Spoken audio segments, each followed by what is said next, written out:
You got a few tweets, eh, Jackie?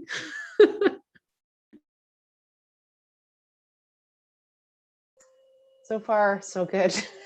Well, wait till the trolls come out.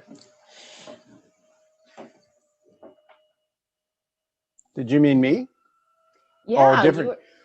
Well, I'm a troll under the bridge today. You are. You're gonna. I'm under the children's bridge. I just saw that. Yeah, kind of hits you in the gut.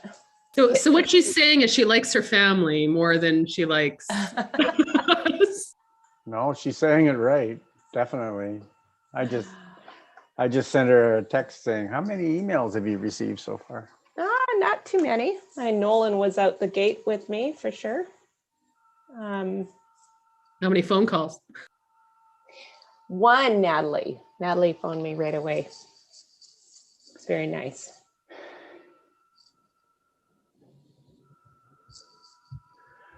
Now Ray has got company, Ray.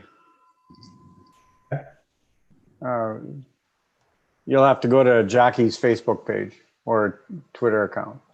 Okay.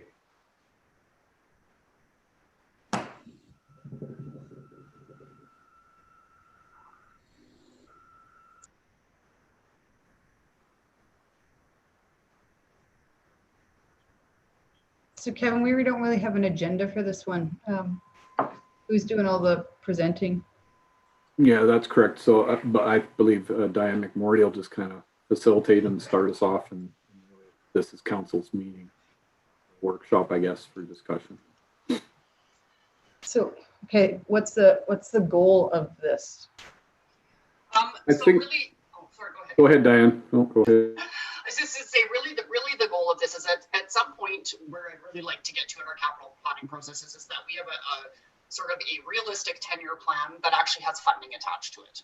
So as we sit right now, right, we've got, a capital plan that is missing about $250 million worth of funding. So there's many projects on this plan that are very likely never going to see the light of day unless we come into a windfall of money. Right. So it's really about being realistic about what truly are our priorities and what projects, do we really want to advance. I'm certainly happy. I mean, I think our plan should always exceed our available funding because you never know when there's, new funding that becomes available, a certain grant program that you kind of want to have some projects in should funding become available. But to have $250 million worth of projects with no funding attached is it's a bit much, right? And I think it's hard to tell the community what really truly is our priorities and what's likely going to get built. Like, what are we truly planning for? So, yeah. All right, well, it's 11:30. We might as well get started. Sheena's not here yet, but I see everybody else. She's here. Let's see her. I had a quick question. Diane, what's are there averages that cities are overfunded by or underfunded by, I mean? Like, do people run a 10% or 20% or annual budget, or is there I would say, and especially in Canada from the municipalities that I've seen, I don't think anybody honestly has a really great capital planning process from a funding perspective. I know a lot of actually just attended a really good workshop with GFOA on capital planning. And so of course it was a lot of municipalities from the States. And most of the ones that were on that call said that they really truly do have a 10-year financial plan that's attached to their capital improvement plan. So they know where the money's coming from. But the majority of those are underfunded also, they said? Oh, for sure. So they have a list of projects, obviously, sort of that they would love to be able to do, but they don't actually make it onto their published capital plan until there's funding attached to them. Oh, okay, thanks. Okay, so that leads to a good question, Diane. Then, so if it's not on their published capital plan, it's just sitting in a wish list somewhere, and there's not a lot of time invested into keeping the project charters up to date, et cetera. Is that how it is, kind of? Yeah, I would probably suggest something like that. Like I do think they do have lists of projects kind of sitting out there, but they're certainly not published and discussed kind of publicly. Again, it's to have some of those ideas, should there be specific grant funding become available or something like that they could, pull one out if they needed to. All right. Do you have a presentation to start us off, Diane, and then we'll just start into questions? Yeah, no, I don't really have a presentation. So the intent was just for council to really kind of go through the plan and kind of discuss some of the charters, probably focusing on some of the ones that are kind of down on lower on the list. I have them listed on that 10-year plan in order of priority, how administration has scored them based on the matrix. So it would probably make sense to kind of talk near the bottom. I think the two areas that would be worth a discussion of council. One is around transit. So the interesting thing, obviously, with the Transit Commission coming on board next year, I don't know that there's real clear understanding necessarily of who's ultimately going to be responsible for what in terms of capital. Like I think the buses, I think it's pretty clear that those will be the responsibility of the Transit Commission. Obviously, we'll be contributing annually to those costs, but what I'm not sure of is when it comes to facilities, like if there's like bus maintenance or even North Park and Ride or some of those things, I'm not sure yet where those are going to fall. So the approach we've been taking, of course, the last couple of years while this has been in limbo is they're on our list and they're prioritized, but we haven't been sort of recommending anything to move forward. And of course, with COVID, we're also operating at such low capacity. We certainly don't need growth buses at this point. So we've been just kind of leaving them there, but kind of ignoring them until we have a bit more clarity on what's happening with the commission. And then the other area that I think would be worthwhile for council to have a discussion on is on DARP. Okay. That one's kind of been floating around there for a long time, and I know and I know Kate and Adrian can probably jump in and discuss too, but I know like a lot of like utility projects in the downtown have been being kind of put on hold and delayed, waiting for something to happen with DARP, because they don't want to obviously, rip up all the roads and do maintenance work and then turn around and get ripped up again to do the DARP project. So it was about but we're getting to the point, I understand though, where some of those utilities and maintenance projects are getting pretty critical. So if we don't make a decision on moving ahead with some of those DARP projects, they may need to go in and do some of that work in the meantime. So I don't know what council's plan for discussing DARP is. But. Okay, so I'll try to corral the conversation. Why don't we start with transit? I see Donnie is here because I think when we get to the DARP conversation, it might be helpful to know what those utility projects are, because I don't know, because they're not here. They're in a different, this is just municipal capital, right? So so we'll start with transits. I see 3 charters, the growth buses, waiting shelters, and a garage expansion. And I'm actually going to look to you, Wes, to see if you have any comments or even can answer the questions about where the commission will jump in. And well, obviously we'll be supplying an annual fund to the commission to do this, but if you can maybe help us do that, and then we'll go to DARP, and then maybe we'll have a conversation about recreation. There's a few recreation ones in here, so we'll try to keep them topic related. Yeah. All right, Trent, go ahead, Wes.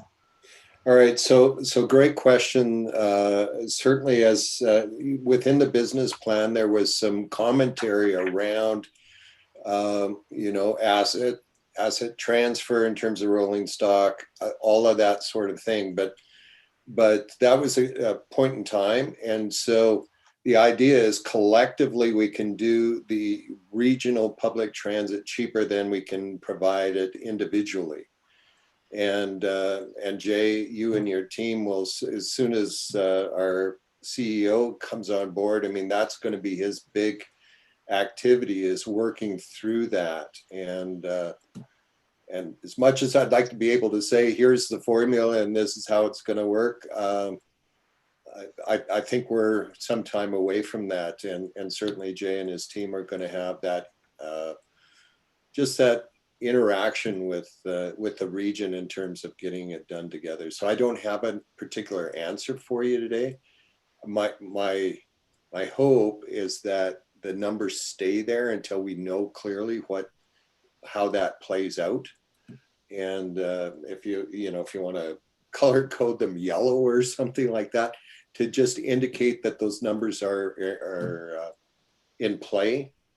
But I wouldn't say take them out of the plan until we know better. That's my only point. And so, Wes, we have an annual operations budget for transit. Right. 14, and what is it, Jay? I'm guessing, totally random again, 14 million. there was a commitment to do a transfer of money over to the commission annually, which I assume was the operations side. Right. Okay, all right. Yeah, the capital program is going to be the big, I mean, here's a big win, quite honestly, regionally. But what the exact numbers will be, I don't know, maybe Jay, you know better than I, but because there's the working committee going on behind. I guess I'll jump in. They don't have a lot of defined stuff as far as the working community goes until he comes on board and they kind of agree to the business plan. Which municipalities they're supporting with what infrastructure, all that kind of stuff is still sort of up in the air as they develop the business plan to go forward. So we're missing a lot of information to know, what that transfer from operational standpoint is going to be, which divisions are doing what support when it comes to the infrastructure requirements. So I agree with Wes. We're kind of sort of stuck in a bit of a holding pattern until that comes out, which I know EY has a 100-point business plan to kick off. They just have to review with the incoming CEO and see if that's a direction he's looking to go, which we'll know more further probably in the next couple months. But for now, until that gets set, it's sort of, throwing a dart against the board and seeing where it sticks until we can get a bit more information on that future business plan. Do we get credit for the asset transfer? Like if we transfer a brand new bus, do we get more credit than when we transfer a 12-year-old bus? It's undefined right now. Okay. I mean, that's going to be us municipalities all sort of working on that. I'm guessing, just knowing from business practices, if you're submitting as part of your business costs, this value of bus versus that value of bus, the municipalities in theory should be get that recoupment of the money for that. But like I said, this is a unique situation where you have multiple municipalities coming at the same time. So we'll see when that plan comes out. I've got Ken and then Natalie. I think Natalie had her hand up first, but okay. Go ahead, Natalie. Okay. I think my questions have been answered. It sounds like, for me, I'm looking at these projects and they all need to get done. We just don't know how they're going to get done. So I would just throw it out there that I'd like to see these stay on the capital plan, kind of with the understanding that we don't really know what they're going to look like 6 months from now. So thank you though to Wes and Jay though for kind of giving that overview. Ken. Yeah, thanks. So part of that, yeah, I agree. Like as Natalie's identified, some of that has been answered. I mean, again, we don't know what we don't know. Perfect Donald Rumsfeld moment. But the kind of the comment then is, so, I mean, we put them on the 2022. We've actually, so for the purposes of the actual growth buses, we've moved them already 1-2 years, right, Jay? So, I mean, now you've got 2.5 in 2022. Like, do we grow? I mean, and when realistically will the commission even start talking about that? Probably not till 2024, 2026. Yet our buses probably don't last that long. And then and then we have the federal government coming out with all sorts of green trip initiatives, potentially around electric buses.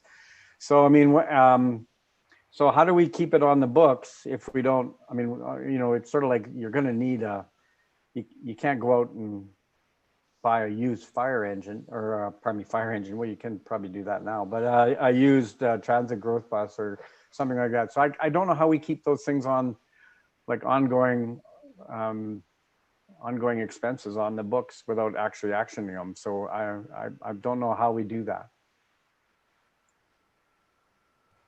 I don't know whether that's to you, Jay, or Wes, or to Diane, but if we need a bus, we're gonna have to buy a bus, right? So yeah, Councilor Mackay, we do have some ability to sort of get us through the next little while. When it comes to growth buses, we do have Riverside and Jensen and stuff coming on board. We're exploring on demand. Obviously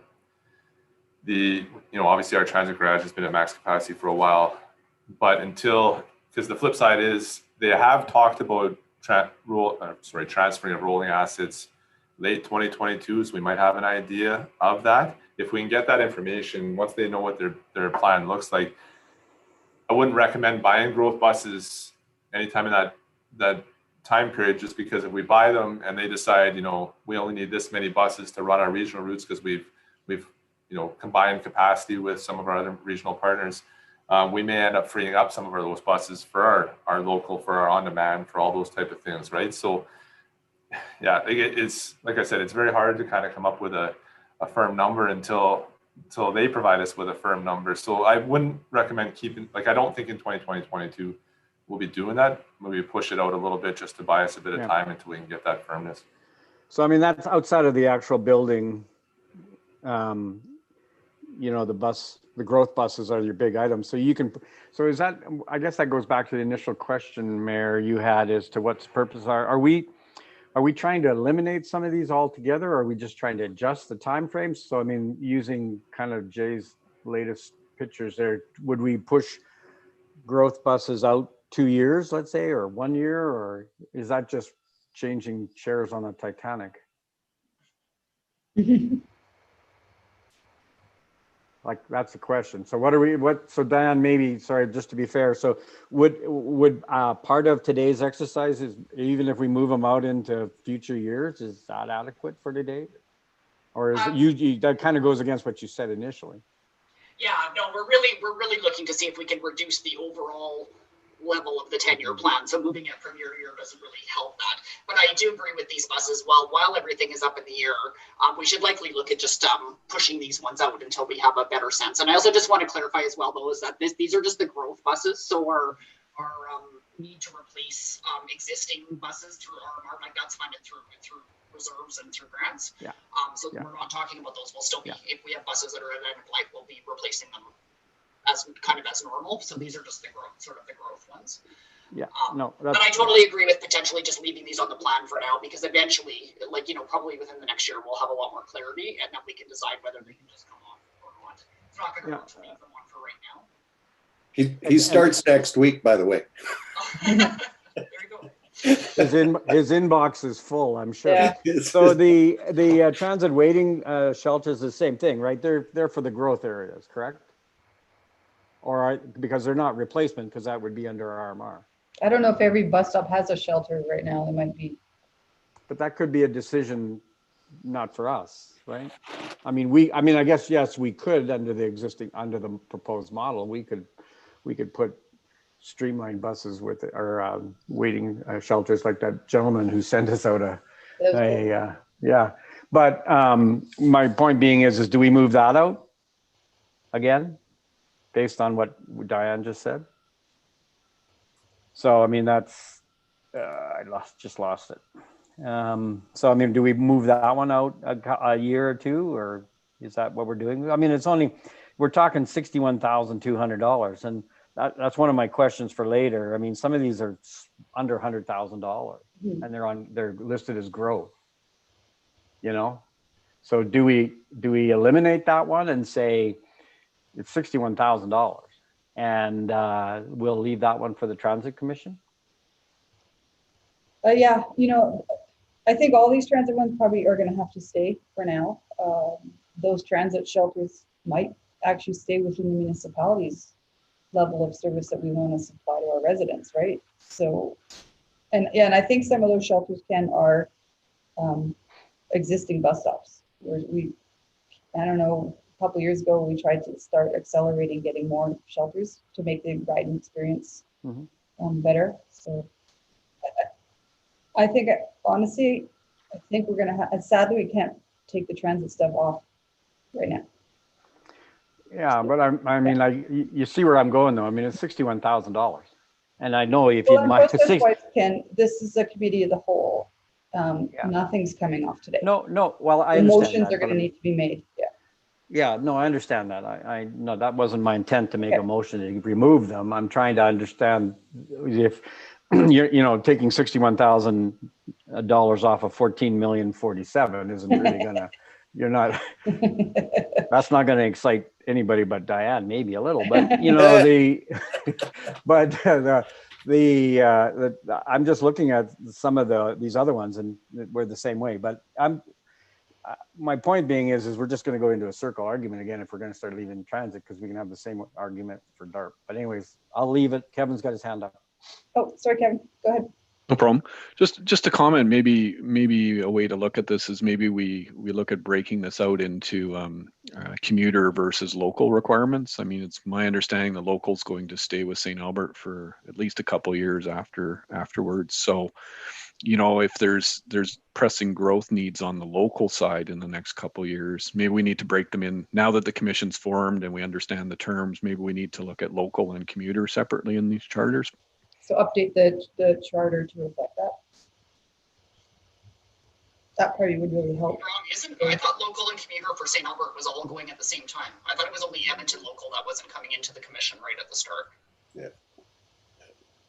I could be wrong. Honestly, I just think that Jay's probably got his finger on this, and 2 months from now, it'll be a lot more knowledgeable conversation. Okay.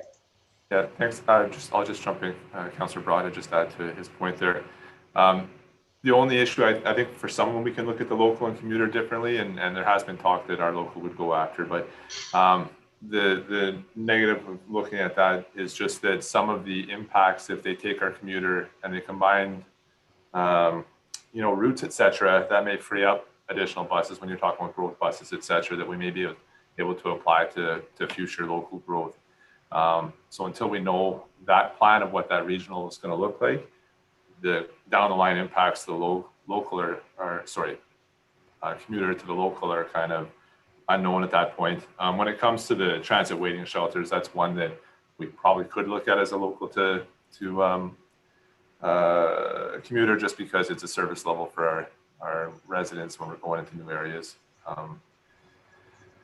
But like anything, those ones are impacted by what our development partners put in, et cetera, advertising partners. So that one there, it's a low dollar value, but that's really the only one that's not specifically impacted as much by the RTSC. But the other ones, yeah, it'd be tough to really put a thumb on the impacts as soon as they start telling us what the rolling assets they need, what the firm assets they need. That's going to actually down the line direct our local requirements. Okay, so can we move off of transit? Jay's happy. Actually, Wes, one more question. So the advantage is going to be there'll be obviously some efficiencies when you're buying 100 buses instead of 10, right? The commission will also be able to get grant money or like from the federal government, or how is that going to work? Or is the municipality just going to get transit money and then they transfer it over if they can? Yeah, that's a good question. I'm hopeful that because the commission is working as a whole of 8 communities, that the voice to the federal government and to the provincial government, because all of the federal government flows through the province, is that when they fund the commission, they fund the region, and as a result, the dollar value increases. That's our hope. Yeah, I mean, it's always been a problem with the wastewater commission from my time there, is we couldn't use MSI money to build utilities because MSI belonged to St. Albert, not to the commission. And we tried and lobbied, but anyway. Yeah, that's the beauty of where the feds are starting to get involved in funding public transit nationally. I mean, the dollars still flow through the province, but at least there's a federal program. And until recently, that just didn't exist. Yeah. You know, and they're starting to come to the plate here with some dollars. So it's very. So with that being new and the commission being new, the commission and the board will have to be really vocal that they be included on those grants at the federal level. Yeah, absolutely. Okay. Who wants to talk DART? Is there any questions on any specific projects, or do you just want to talk about the DART plan in general?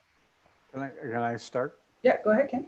Yeah, no, I mean, I guess the question is, and this is what I had written down for all of the ones, because I mean, if you read the business case for DARP 016, the project prioritization, $102,000.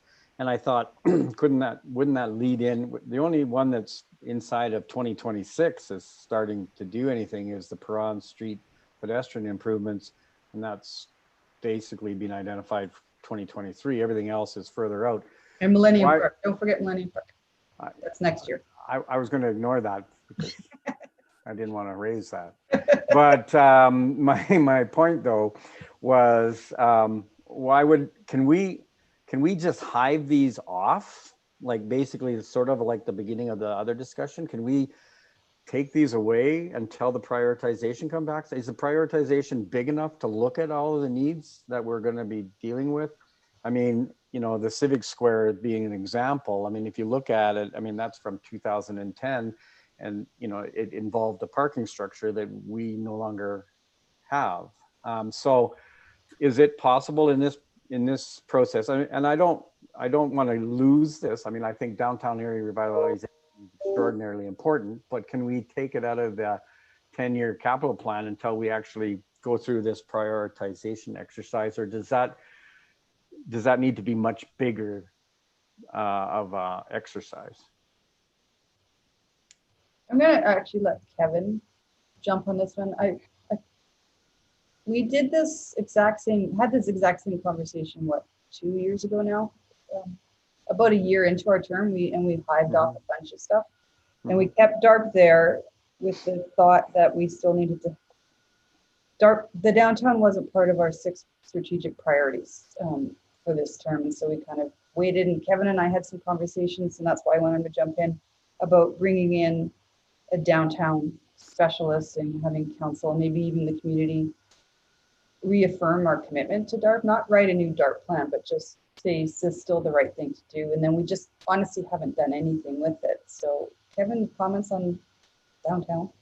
Well, my recollection from a couple of years ago is we actually already carved some of the DART projects off, and these were the ones that council kind of saw as, I guess, the higher priority of the DART. But the mayor's right, with the next council, if it's deemed a priority of that council, you probably want to start off with downtown redevelopment specialist, external, and just some case studies. There's been many cities have done this, and some of them have done them very successfully, and some not as successfully.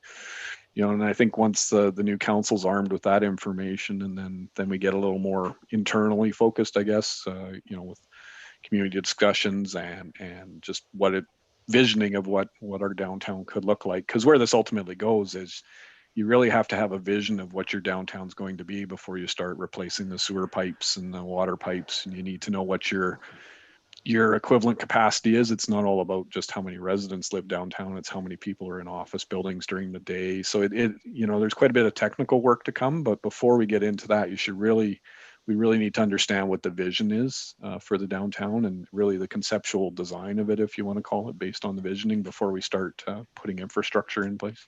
So, I mean, that goes to my latter half of my comment and question is this DARP 016 not that exercise? Are we talking something different? Well, I think, it could be, and it's the building block, but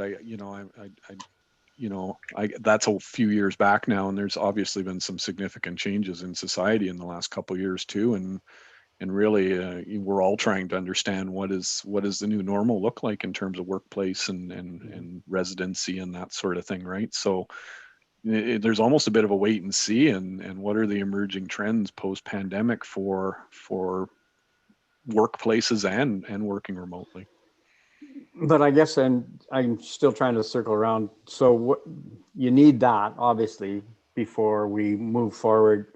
And we can maybe take bits and pieces of the original DART plan and incorporate that into the new vision that you've just described. But I'm just saying, is there a way to hive off the existing DART, to take it off of the 10-year growth and just leave the project prioritization, or the DARP, whatever, we can even name it something else, the downtown area revitalization, and have that as part of a growth project. And that way, I understand you don't want to maybe throw everything out, because there's probably going to be elements within the business cases that you could potentially feed into a new vision. But I just, again, why would we keep something from 2009, 2010 there if we're gonna have a whole revision of it. Well, it's going to become a timing thing, I think, for sure. Like, like was mentioned, we need to think about the utilities infrastructure. You could leave it as DARP or you could rename it. I mean, I don't think it matters either way. But there's gonna, we're gonna have to do some really quick work with the new council on prioritization, because you could go ahead and do the Perron Street improvements, for example, because we deem they're needed, but maybe eyes wide open going into it that could be a sunk cost that in 4 or 5 years, depending what that vision comes out, we may do away with that for whatever the new model is downtown. Yeah, and I guess I don't have a really good grasp on what utility project. I mean, you don't want to create a whole network of new utilities and all that, but I mean, potentially we already have a kind of an idea of what we need in the downtown from just listening to you, your introductory comments. But I mean, I just don't know what comes first, right? You got to know what you want to, you got to know what you're going to build, and then start to build the infrastructure, right? But yeah, and it's kind of a chicken and an egg. I mean, if it's deemed, you can do the utility infrastructure upgrades, but then that's your road network basically once you've done those, because your pipes are under your roads generally, your alleys, right? So it kind of you can do it and build around it, or you can start fresh and redo everything, right? And that's the discussion that probably needs to be had. Yeah, I know this is not RMR, but what's the state of our utilities in downtown? Maybe Donnie knows. I was just going to jump in, Councillor Mackay, in the absence of Kate. The way we looked at it is it's been years since it's been built, so we are getting close. Like in the next 5 to 10 years, we may be needing to revisit those upgrades. So how much can we hold off is the question at the table, right? So without knowing too much around DARP, are we too early to go ahead and do the rehab, or should we wait? That's the question at the table. And then along with utilities goes hand in hand with the road upgrades that we are anticipating as well. Yeah, no, I would imagine. Anyways, that was just a sidebar. Thanks, I appreciate it. I guess the bottom line is there a way to, part of the exercise is to take some of this off? Well, then maybe we take off or find a special place for DARP while we do the revisioning and prioritization. But those are just comments. Anyway, sorry, Hey, Jackie, I jumped in on you. You got your hand up? Yes, thank you. My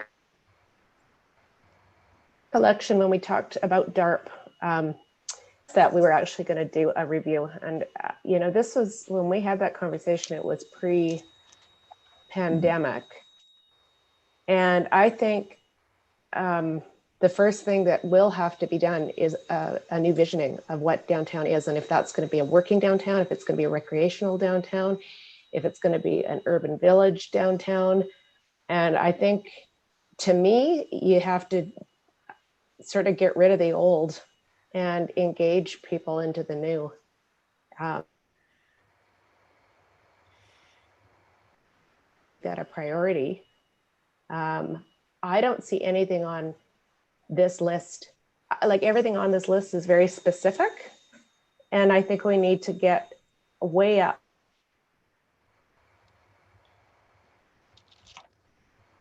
Jack, your internet sucks today.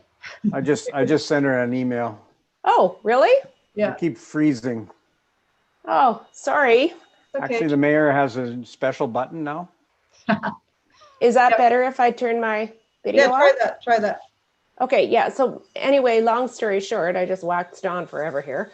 But I think you kind of have to start again with downtown, and not start completely again, take elements of the old review, but it's going to be time, in my opinion, to start engaging people with a new revitalized downtown, because it may look a lot different post-COVID than before. And so what I see on this list is a lot of particulars that could be wrapped up into one, possibilities. But I think the first thing that has to happen is there has to be a revisioning, and that's going to be the next council deciding whether that's a priority or not. And it was listed, was it not, in the Ernst & Young report as addressing downtown? So, you know, it's very, in my mind, the time is now to revisit the whole thing and not get stuck on these itemized pieces. So that's all I have to say. Okay, and I'll get you right away, Ray. Agree, Jackie, but one of the biggest frustrations I've always had with these growth plans and the charters is that we do the first steps, which is generally a plan.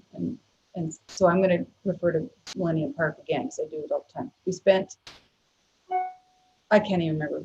Adrian, do you remember how much we spent on the placemaking? It was like close, it was over 500,000, maybe $1 million on placemaking. We hired a firm, remember? I thought it was around 300 all in. Maybe, yeah. I'd have to check, yeah. But then we don't commit. So Diane, what I would love to see in the future is this is the price of the project. And if you start it, you're finishing it. Because we're throwing away money all the time. And when I look at DART, I feel like we're throwing away how much we spent to have our urban strategies come in and develop that plan. And then you don't get a commitment to actually follow through with it. And now we're going to review.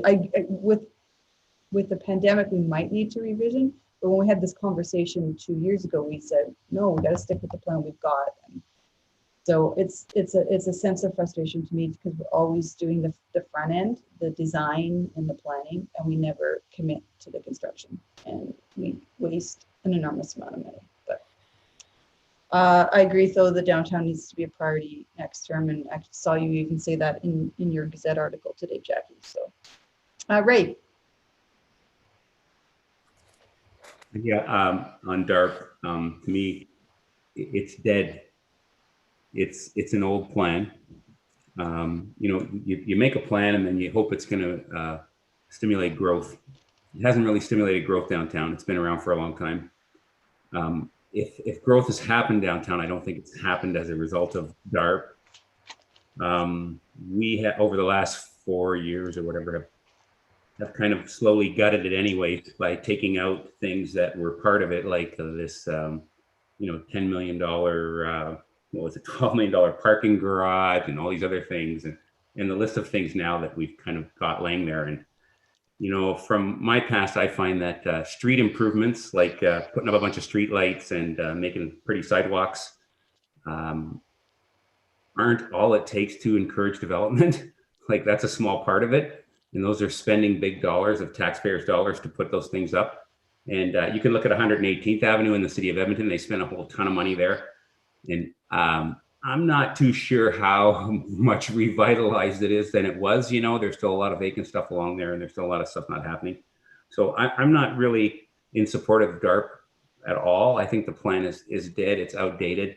I think we need to relook at the downtown and the whole vision we have for the downtown, or the next council needs to look at the whole vision that they have for the downtown. And what are you going to do with the downtown?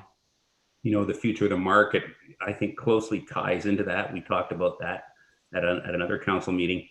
But like I said, the long and the short of it, I don't think spending a bunch of money on street improvements and that is going to create a vibrant downtown. We need to get more people down there, I think, first. And we need to get things that people want to go down there for. And street improvements and sidewalks aren't what people want to go downtown for.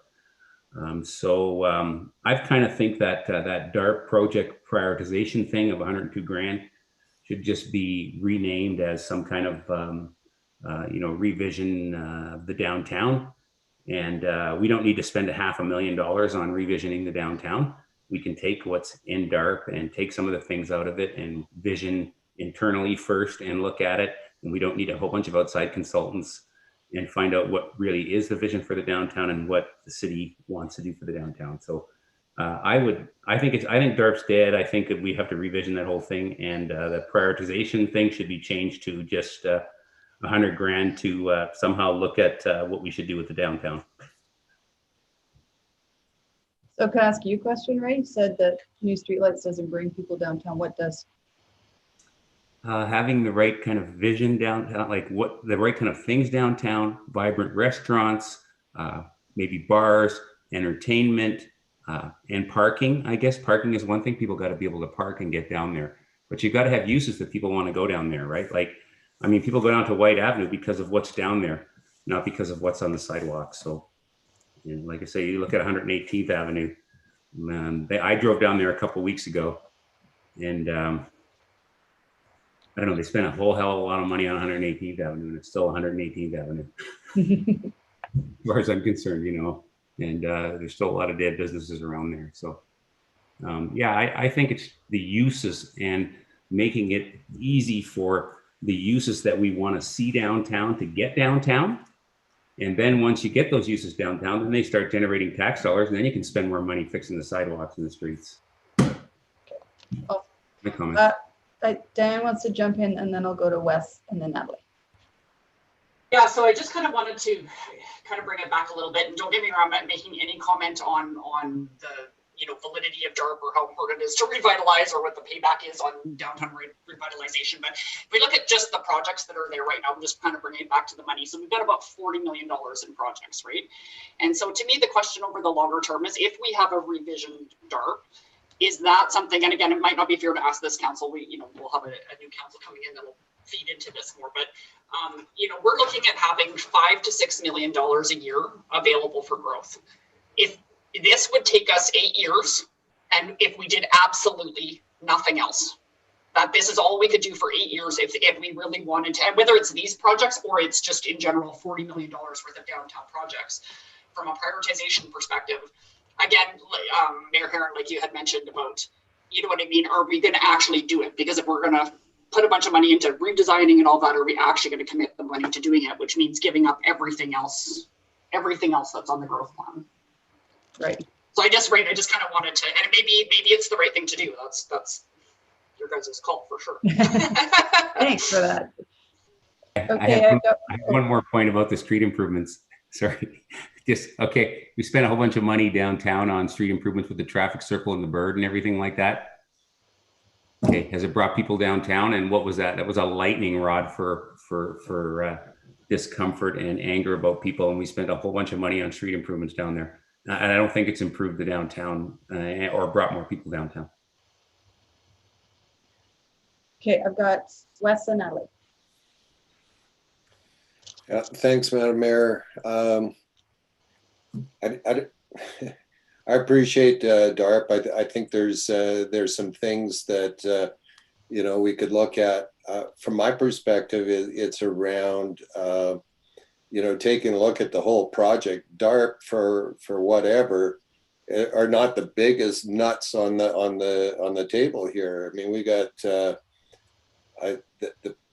projects that leap out at me are the $5 million ones, the $10 million ones, and the $14 million ones.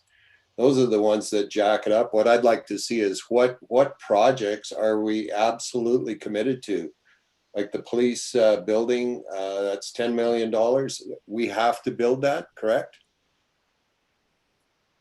That's my understanding, is that the new police building is required. So if it is, then that has to stay. And there are other ones like that as well. Heritage Park Phase 3, that's $5 million project in 2023. Does that have to stay there? RWP Meadowview construction, there's $4 million. And this is all in 2023. And we end up with a $50 million year. Those are the years to me that we have to take a look at as council and say, okay, what are our priorities in these big nuts? And what are we going to actually fund? Like the regional park, for me, I mean, that's important because it brings quality of life to our community, but it's also $4 million hit, right? So, and then, but to my point is, if the police building that we got to spend $10 million is an absolute have to, that sort of tells us something, doesn't it?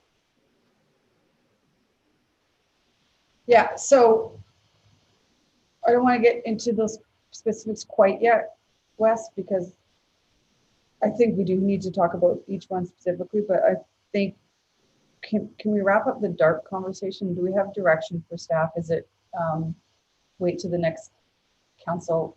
That's first thing on the agenda for strategic planning, and get them to commit to either a brand new plan or revisioning of the DARP and see if it still works, and then do the prioritization. I'm trying to give Diane some help here.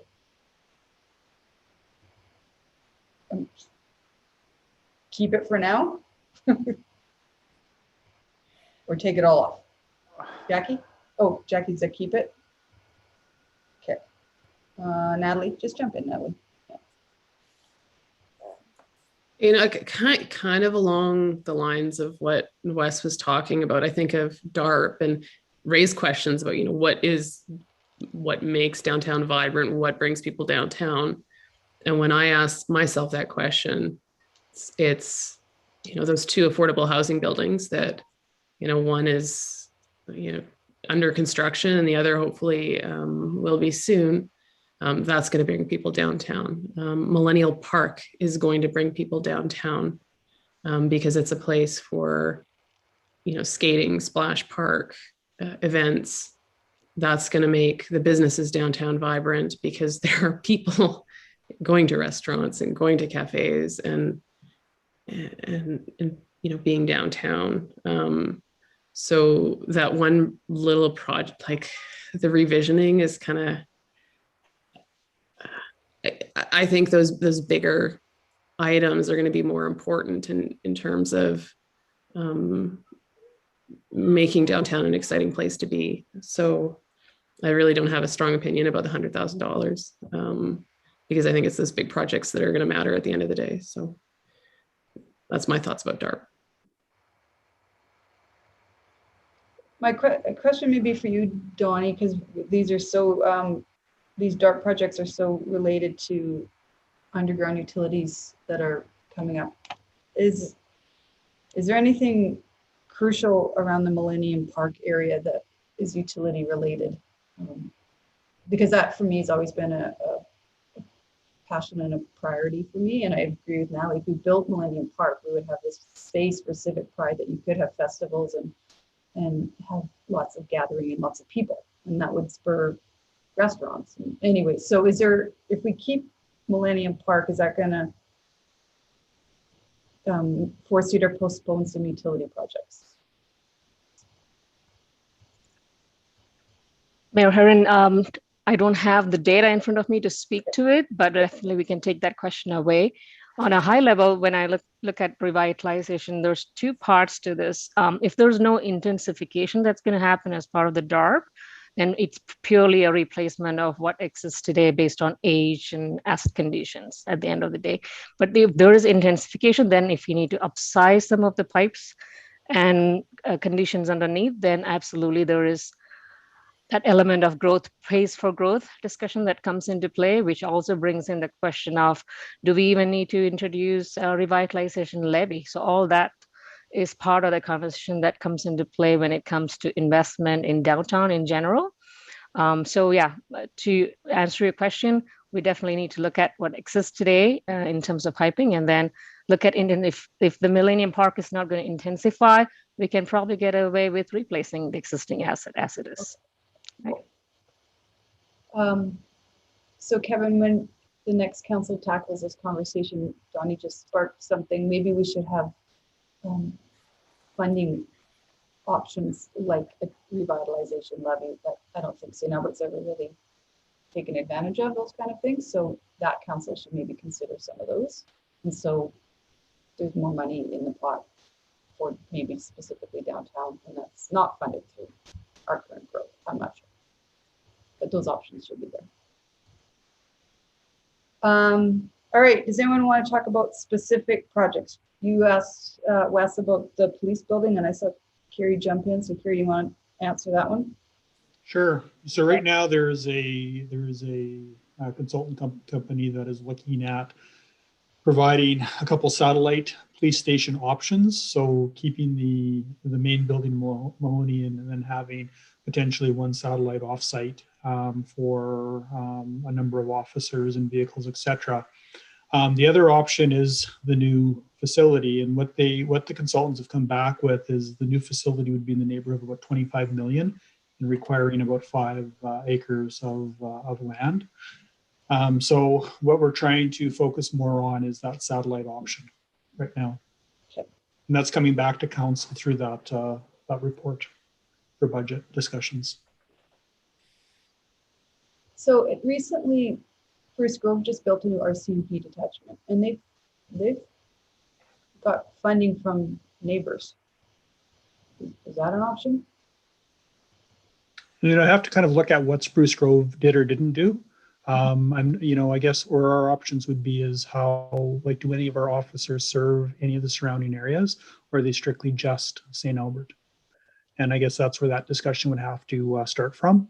I believe our officers just serve St. Albert, but we'd have to look at that as an opportunity or option. Okay, I've got Wes, sir, did that answer your question? And I'll go to you two fellows, Ken and Ray. Wes, did that answer your question? It does. Okay, so what I heard, Carrie, is there's one more report that's coming, and then we can actually make a decision whether we keep this in the plan or not, but it's too early to say right now. Okay. That is correct. Okay. All right, I don't know which one of you guys was first, so Ken, then Ray, and then Natalie. All right, sorry to keep jumping in on you, Ray. I guess part of the question was answered. You identified, a situation in Parkland County, and I think Spruce Grove is still maintaining their municipal building, and then they share the facility on Campsite Road with Stony Plain and Spruce Grove. I believe that they're using the old municipal facility in Spruce Grove as their Enoch kind of base of operations, but they were able to get assistance from the federal government because they're looking at shared services, but also just the unique dynamics that exist in that part. But what I was wondering when I was reading this whole thing, the work that the consultant's doing around that, is this a little bit of that cop to pop ratio that we always are talking about here, where you have, one police officer to, 1,022 members? I think the goal is 1 to 1,000. Yeah, so is that kind of a trigger to this as well in relation to size? Well, I think that's a policy consideration. I guess what they're kind of looking at right now is where do they envision the St. Albert RCMP contingent being over the next 25 years in terms of how many officers that they would require for that. And then they basically did a comparison to other like-sized communities and their new police stations and stuff like that, or police facilities, et cetera, and how they want to, and what they're recommending for build out to be able to meet those future needs. But that is definitely something that would need to be discussed. Where we're kind of looking at in terms of the satellite is we don't know, are we going to go provincial? Are we going to go regional? Or there's all these other discussions happening. So, there's no point, from our perspective and working with the consultants and stuff, this may not be prudent right at this time to look at the new police station because we don't know what's going to happen from that regional or provincial level. So that's why we're looking at the satellite. We want to kind of look at the satellite option as well. I think that's a great idea. I would support that for a number of reasons, but would it be possible even to throw in, I know Morinville is looking at building a new facility. Is there an opportunity or synergies? And again, it would depend on the municipal contract. I don't know what Morinville has, and around maybe building something together. And could we even partner in some of the building that we have with Fire Hall 4? Those are definitely all on the table. In terms of, they are looking at the north of St. Albert in terms, because that's where you'd have to find that land. And so, having those discussions with Morinville would probably make a lot of sense. We did throw out some of the discussions around Fire Hall number 4 as well. But again, we're focusing more on the satellite thing right now because we do know what the new fire halls cost. To service something like, up to that population of 100,000 people. So that's in that $25 million. So we wanted them to focus more on that satellite right now, but that definitely is on the table. Yeah, no, I understand. I understand the costs. I was part of starting the costs in the new Northwest one beside the remand. That's 119 million. So I know the costs, but I think it would be, I guess going to Wes's kind of starting off the question. So do we keep this on for 2022 and 2023, knowing that we don't know what's happening, or can we push it out? Well, I guess that's where we have to kind of look at is what is that satellite refurbish going to cost in terms of a build up. But I do know that the RCMP is at pretty much the end of that of Mahoney in terms of being able to house their officers. So we do need to do something in the interim. I don't know what that's going to look like in terms of, I wish we had a crystal ball and we knew where we're going, and that's the elephant in the room, unfortunately. But it's going to take a few years to be able to get there in terms of refurbishing or building or whatever else. So we do have a bit of time, but it is something that has to be done. So last question, and indulge me here. So because of our municipal contract, that building is our building, correct? Correct. And if we were to build a new building, it would be entirely up us. That we wouldn't have to worry about going through federal procurement standards. Yes, there's standards we'd have to do from a provincial around cells and things like that. But we don't have to rely on the federal government and their procurement process. No, it's my understanding that the new building would be built under our procurement, but we do have to build to a certain standard. Yeah, those are usually provincial ones. Yeah, okay. That just would add ages onto any decision, that's for sure. But yeah, I just don't know. I mean, I guess just for the purpose of the exercise today, I guess it just stays on because we can't take it off based on. All right, sorry, Ray. We're doing really well taking things off for you, Diane. Just as an FYI, a couple of years ago, we built a little kind of kiosk in Service Place for the RCMP to receive complaints, and it was nice to have RCMP presence at Service Place. But I remember, Ken, how expensive that was because they have these crazy standards for access and cameras and bulletproof glass, and it was expensive. And then we never used it. Yeah, it was a community station. It was built after some of the other municipal police agencies and the RCMP models. I'm very familiar with it. Yeah, I don't know if Gary was, but anyway, Ray, then Ellie. Yeah, did I hear Kerry right saying that the consultants just estimated as 25 million plus?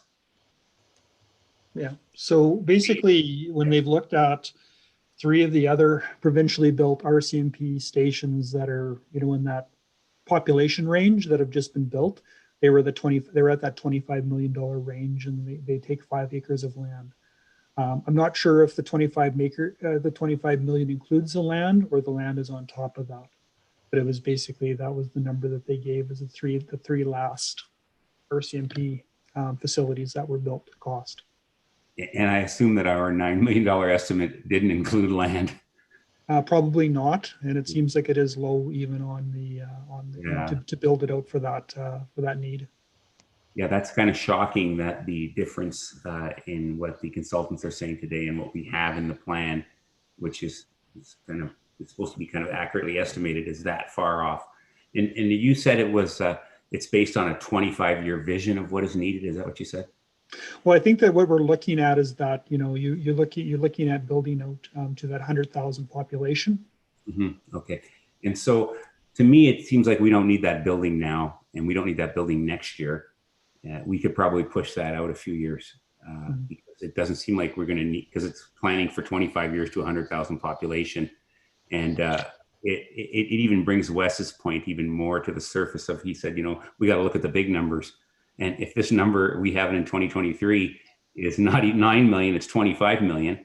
And I'll tell you what it'll be, it'll end up being 50 million in the end, because it'll be way more than the 25 million the consultants estimate. I'm sure. I don't really think it's prudent to keep it even in 2023. I would put that out, or even take it off until we know what the cost is and what we're doing and when it is exactly needed. And then I just had one question. I don't know if this is a wacky question. I see Ken's eyes will probably bug out, and I don't know if it even happens, but are there any places where fire and police combine in the same building? Yes, there are. Yeah. Yes, there are.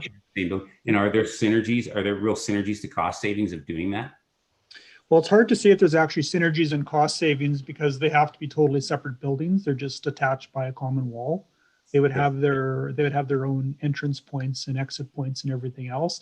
Where you'd probably see a bit of synergy is on the land and the surfacing, and maybe that common wall and stuff like that. So there would be a bit of savings, but really they have to be two separate facilities.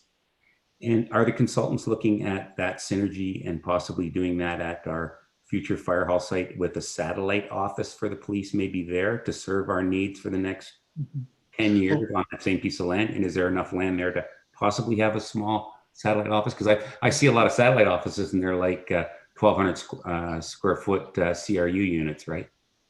Well, I think right now we're focusing with the consultants on looking at refurbishing a couple of existing facilities within St. Albert. Oh, okay. And, to reuse. So I think that's kind of where they're focusing on. So we'd be able to take that model, and let's say it's going to serve 20 officers or 25 officers, be able to take that model that they come up with and probably move it to different locations. But we are looking at a couple refurbishings. Okay. So that's one of my things. I think it was to be pushed out or taken off for now until we know when it is exactly needed and what the cost is, as opposed to just having a $10 million placeholder for a $50 million project. That's what it seems like it's going to be. Okay, Natalie. Thanks. I agree that this has to be pushed off for sure. One of the reasons is despite that being hammered with letters from municipalities to stand down on the exploration of a provincial police force. Who knows what this government's going to do? We might have to deal with that, whether we like it or not. And I'm also curious, and I don't know, Carrie or Kevin, if you could answer this, but just with the way workspaces are changing and kind of our needs outside of policing, is there opportunity to kind of as a short-term measure to provide space somewhere else for more administrative policing type activities, or kind of what opportunities there are there? Yeah, I'll start and let Carrie jump in, but yeah, no, we're looking at those type of scenarios as well, but I'll let Carrie expand a little bit more on that. So right now we're moving through our various service areas or departments in terms of how we're going to be working with future needs. So we have a few of them, like HR has now moved over to Synergy, Environment's moving over to Synergy. There's been change to space and space requirements. There's going to be probably some of our other departments moving into SAP. There'll be some changes. So each department will go through this over a period of time. But when you get into the police, especially with policing, they have different needs, like in terms of the type of facility they need to be because of the type of records and electronic equipments and stuff like that they're tied into. So we'd have to be looking at that as well, but it is something that eventually working through this, we'd be able to definitely look at. Okay, thank you. So that's the only comment I have on that, Mayor. I do have some comments about some other projects, so I don't know how you want to do that. Okay, well, I think we can wrap up the policing one. So Diana, I know you said pushing it out a year or two is not going to help you, but I do hear that, especially don't be spending whatever 800,000, just plan next year. Yeah, like I had mentioned in the email as well, keep in mind that the department areas have not updated their charters for submission to the 22, so they would have likely pushed that out anyways. Right. Okay. Yeah. We just always move something into the next year if it doesn't get funded. So yeah. Okay. So I do have a note to make sure that one. I think a conversation maybe again for next council would be an interesting one, and having a really bare bones growth plan, like you take off police buildings and DARP stuff, but how do you deal with an emergent capital thing that has to get done then? Right? How do you bring it back, and how do you reallocate resources? So the way we do it, it's just placeholders that get pushed, as opposed to having a really skeletal capital plan with then no room for an emergent item or something that is on your wish list. So I don't know. This is hard. This is a hard conversation. No money anywhere. Okay. Natalie, did you have on another capital project? So I don't see any hands up. So why don't I let you go? Yeah, I kind of have two. One is kind of more general. So we released our universal accessibility plan, I think, last year. So for projects like park development or the Founders Walk, those kind of projects, has the costs involved in kind of the universal accessibility been put into these projects yet? I'm going to let Adrian and then maybe Diane step into that one. Thank you.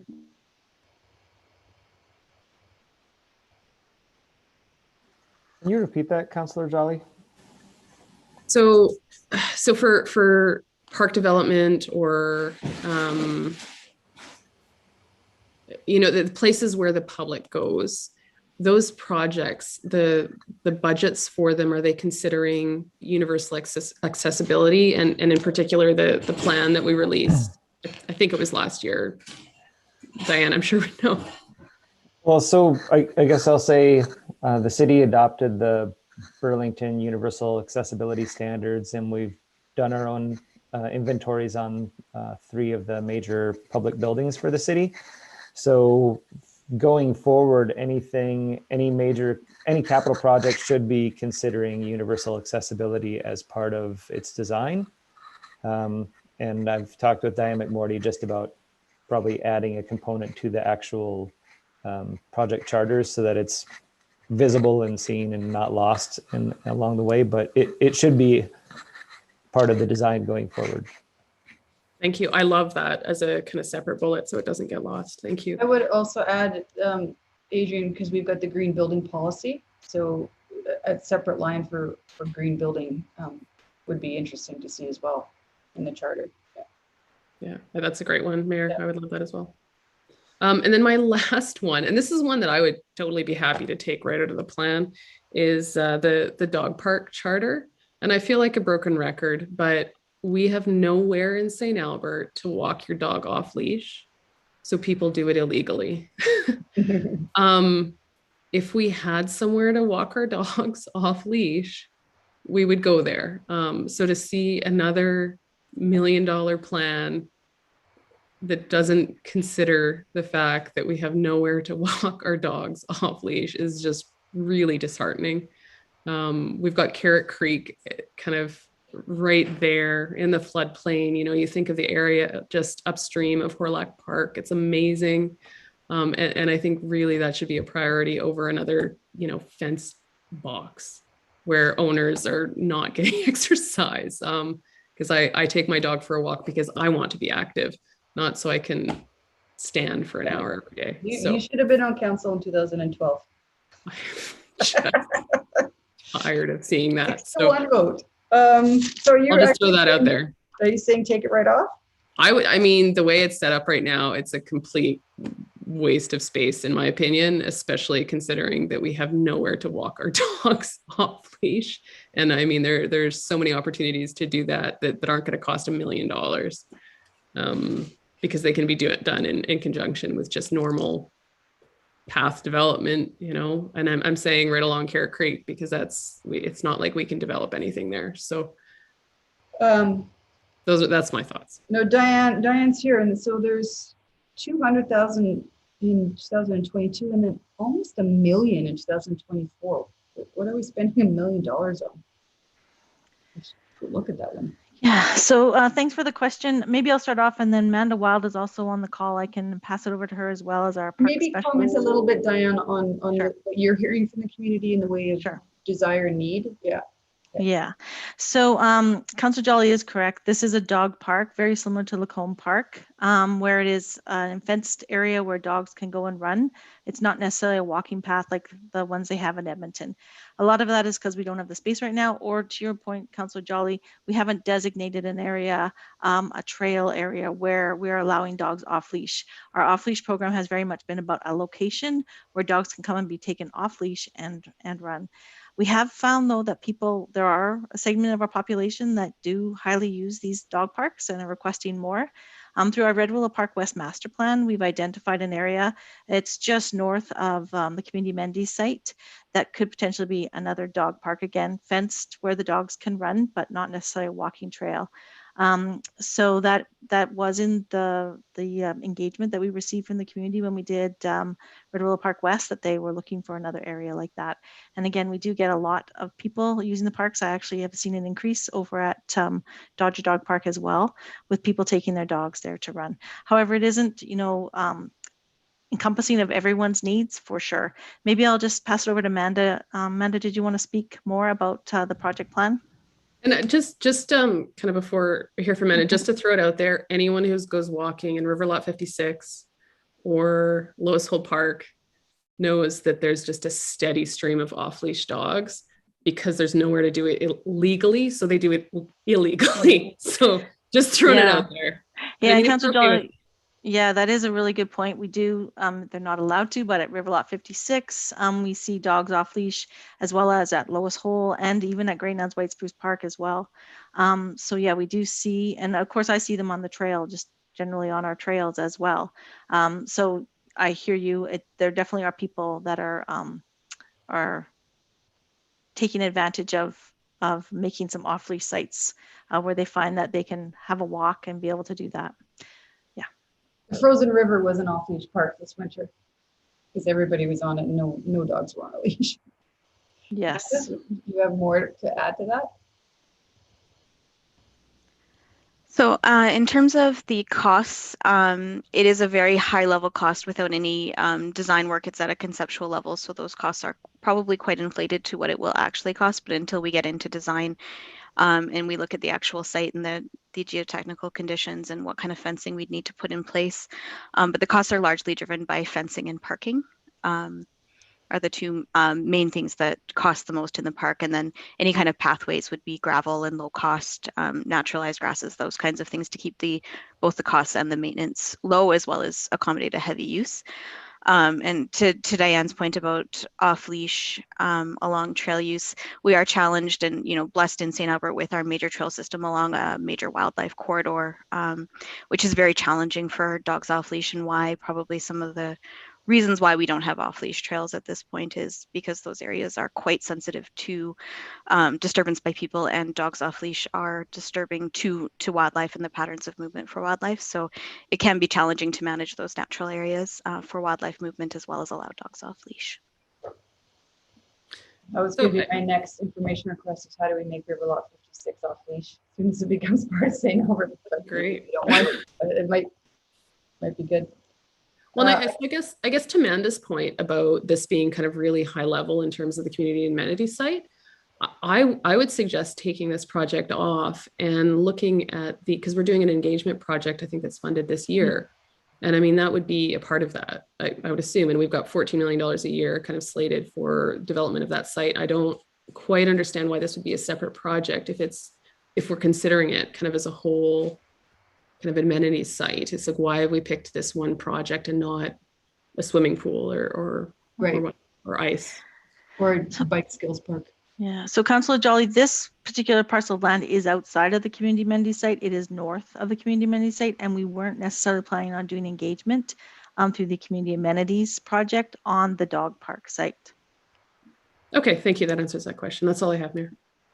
But I think I would still actually support taking this one off. I got to find something to take off, and this one seems too high level. And when we design the community amenities, that might deal with half of the parking issues for the dog park. So, Diane, what do you want if we're going to take anything off? Do you want motions in council, or is consensus here today good enough for you to? What would you like? I think we actually have to have a motion just because of the way the budget guiding principles is written. That council has to motion to remove stuff from the plan.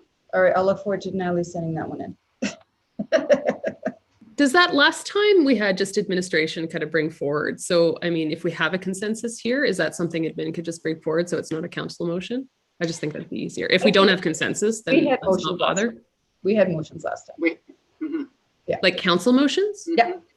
We did it over 2 different sessions. And, yeah. Okay.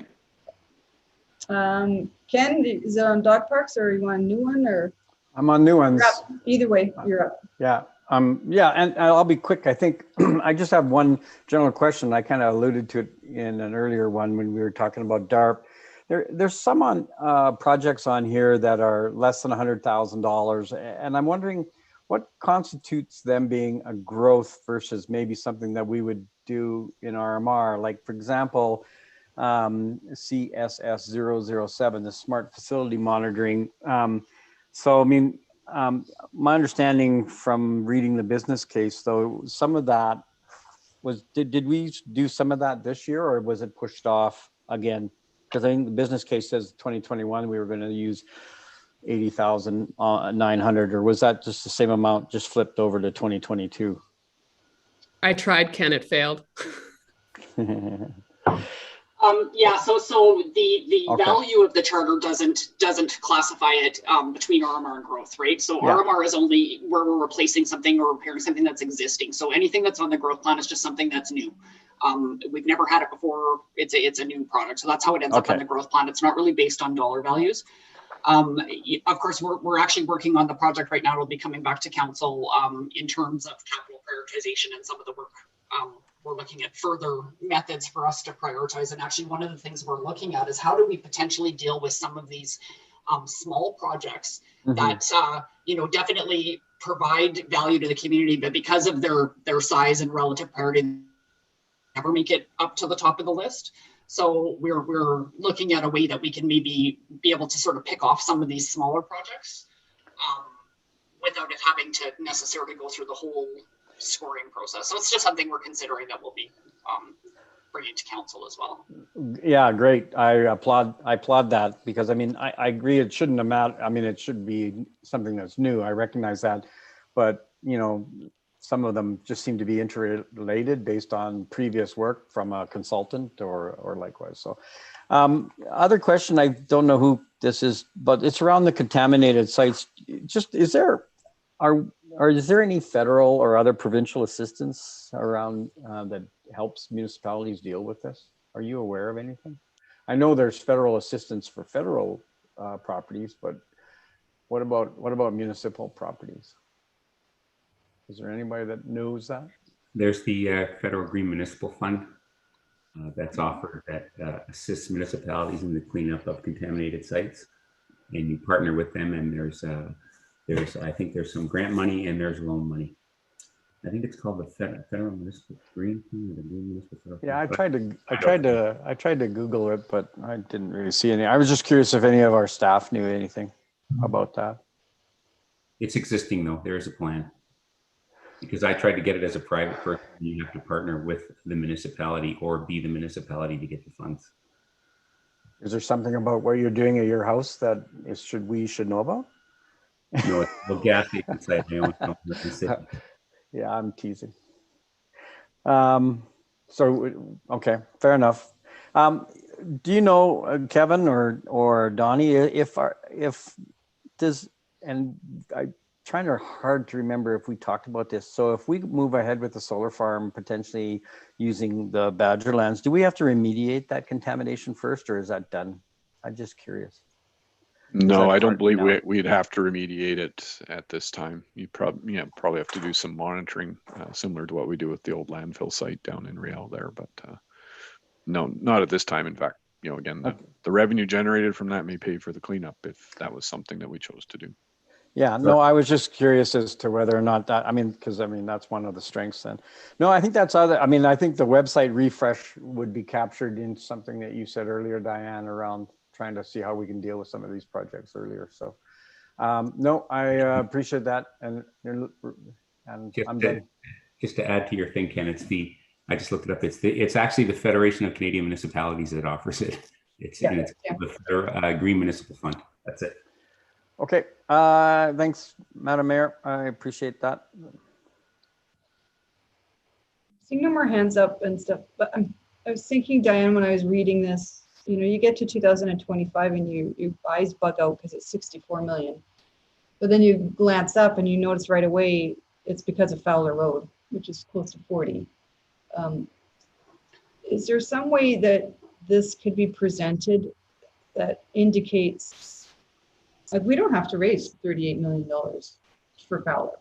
A significant chunk of it is offsite levy. So, and same with Range Road 260, that's going to be recovered through the offsite levies and anyway, it's not something we're paying for. I know it has to be. Is there maybe an appendix to the capital plan that says this is actually the projects that we need to either find grants or tax people to build? The rest of it is taken care of in another way. Yeah, we could definitely look at presenting it differently. When I came up with the calculation to basically say only 30% of the plan was funded, I actually pulled out those offsite levy projects, and I pulled out the community amenity site because we already pretty much know we're going to be funding that through debt. So it's still only 30% funded for the part that we have to pay by cash to build, unless we choose to take on further debt. That's always still an option, right? For some of these other projects. But yeah, we're still only at about 30% funding after you pull all of those out. The reason we have to have them on this plan, though, is that because even though they're recoverable through offsite levies, we're probably looking at front ending them, so it impacts our debt limits. Okay. So we have to keep them kind of front of mind. From a sure. Yeah, I think the cover page could be this, but then in an appendix it kind of splits it out on funding sources. Debt is another one. You're right. Offsite levies. Because when the paper reports on this and talks about capital plan, I'm sure we are for money. I didn't realize you took those out when you did the 30% calculation. Find some more money. Okay. Any more questions on specific projects? Is Dean Schick here? Dean, I have a question about active transportation. N068. There's in the project charter, you prioritize them on distance from school and transit, etc. This is just for my own keen interest. Where's Riel on the priority list? Because we've been getting a few emails from people that live over in Brandon and Heritage Lakes that want to walk down to the river, and it's pretty crappy. So where's that in a priority setting? Yeah, it is actually secondary priority and intended, subject to our final costs of work for 2021, intended to start design in some areas in both the Campbell Business Park as well as Riel Business Park, where we lack complete active mode infrastructure altogether. Okay, so it's pretty quick that that's going to get started. Yes, yeah. Okay. All right, and now that I have you, Dean, you would be after transportation. You would also probably be ITS and stuff. And traffic calming. There's money set aside every year for 10 years for these things. Just your opinion, could we reduce each annual allotment by 20% and stretch this out over 12 or 13 years and maybe save us some money? It's just an opinion. Yeah, just for your awareness, one thing with the 2022 project, we haven't managed to actually provide our updates to charters. They're forthcoming, but we are looking into that. And definitely for 2022, we're looking at, for traffic calming as an example, we're focused on the areas that we're engaged with. And then over the next couple of years, likely we have some one-off requests, new requests coming, but those numbers will likely be decreased, because we're away from the substantial neighborhood implementation of Erin Ridge North and focused in other areas, but they're more segmented and very site specific. So you'll see those numbers reduce. Okay, thanks. I mean, I know Kevin and Carrie are probably on all of you directors to try to do your best to reduce these and stretch the dollars as far as they can go. So you might not even need a lot of council's help. Any more? Oh, Wes. Thank you, Madam Mayor. And now that you're here, Mr. Schick, don't go off screen, man. I'm surprised he's still alive after his Mother's Day posts. Yeah. I like them, by the way. A question around Villeneuve Road, recognizing that the project charter is about a rebuild of the road. My question is there's going to be a demand for the crossing of Denison into, I think, what's it called, Jensen Lake Boulevard or something on the other side. That'll happen well before 2027, I believe, or 2026. Will there be an option to have that intersection sort of reconfigured and that road built and a light put in there, or do we have to wait until 2026 for that to happen? No, so Villeneuve is probably one of the more substantial updates to be occurring to our growth charters, where we're right now kind of communicating and working with our development partners on a possible cost share agreement, as well as looking at staging. So in the 2021 charter, what everyone saw was just a 2-year. There was a engineering, I believe, occurring in 2024 and a construction 2026 thereabouts. Whereas what we're looking at is try and deliver on the priorities, like you say, that Denison Jensen Gate intersection, and then improvements to also accommodate active modes along from that Denison intersection to the west commercial site, potentially as a phase 1, and then future phases in line with development and actual demand. So over the course of the 10 years, the funding may be the same, but triggered and delivered in expedited fashion for the priority sites, and then over the time period. Yeah. Just to say, Villeneuve Road is one busy piece of roadway. And to try and get on or off or turn left or even to turn right off of Denison and down there at Hogan Road too. Mind you, Hogan Road is bigger, so sight lines are a little bit better. But I see risks there every day, right? Yeah, we definitely recognize that, and it is on for budget consideration, will be put out there for consideration of possible 2022 work. Leave it with you. Sorry, it was a little bit off the growth plan there, Madam Mayor, but still capital. It's all good. You should look in your rearview mirror once in a while, Wes. You may be the problem.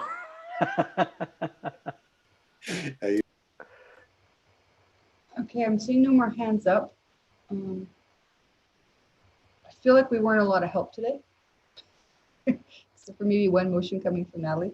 But I think that's because we've already gone through this as the council and hashed and slashed 100 million already off of it, and I think it's a hard conversation when we're so close to an election and there's some work and priorities that will be set in a few months by a new council. I would say you could probably definitely push the youth transitional housing out at least a year, because that really depends on provincial support, and I don't see that one coming. But anything else, guys? Kevin, Carrie, do you want to, or Diane, do you have any final words? If anything, I think this conversation was important, and hopefully some of the new candidates watch this and see how hard these decisions are. But I don't know, do you guys have final comments? Not for me. I'll defer to Carrie, and I imagine Diane's got something to say. I thought the discussion was good, so okay. I'll leave it at that. Yeah, no, I don't have much more to add. Appreciate you taking the opportunity to discuss it. They are hard decisions. They are hard decisions to make. But again, it's just keeping it in the back of our mind that we have a 70% unfunded plan, right? So we've got projects that are not going to happen, and it's just how do you make those decisions? It's not easy. So, and again, and I also agree with you. It's also a little bit of awkward timing with the with the election this year to be having some of these. So, yeah. Okay. For those of us that are going to be part of community growth and infrastructure, I'll see you soon. Than the rest of you. Yeah.